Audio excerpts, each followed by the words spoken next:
Maine has spent years working toward harnessing offshore wind energy. A new report released by the National Wildlife Federation may speed up the process. News Center's Amanda Hill reports from the Gulf of Maine Research Institute.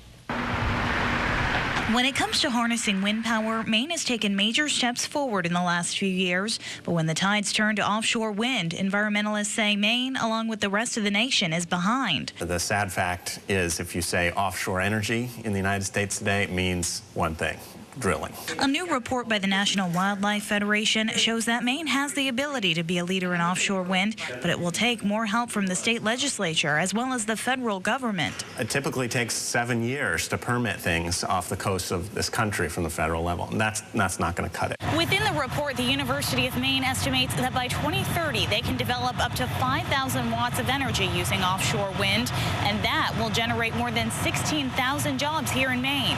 Those jobs will be engineering, manufacturing, construction, metal fabrication, environmental services and monitoring, legal, financial, insurance. The 5,000 megawatt project comes with a $20 billion price tag. It may sound pricey, but supporters say it's an investment in our future. I don't think we can afford not to do it at this point. Andrew Campbell is a veteran, hoping to spread the message that the nation can't be dependent on outside energy any longer. It's well known in national security circles that one of the largest monetary contributions to organizations like Al-Qaeda comes from private donations from Saudi businessmen who made their millions in the oil industry. So even if when you pay at the pump, only a couple of cents goes over to the Saudis, it only takes a couple of cents to fill an AK-47 magazine full of rounds that are being aimed back at troops in Afghanistan. Even after years of discussing, developing, and researching, offshore wind development is still in uncharted waters. Proponents hope this report will inspire both the state and federal government to work faster on making the U.S. less dependent on foreign energy. In Portland, Amanda Hill, News Center.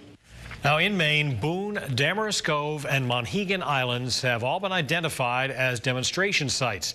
Deep Sea Wind, which is a University of Maine-led consortium, was awarded an $8 million grant last year through the American Recovery and Reinvestment Act to develop offshore wind turbines at Monhegan Island.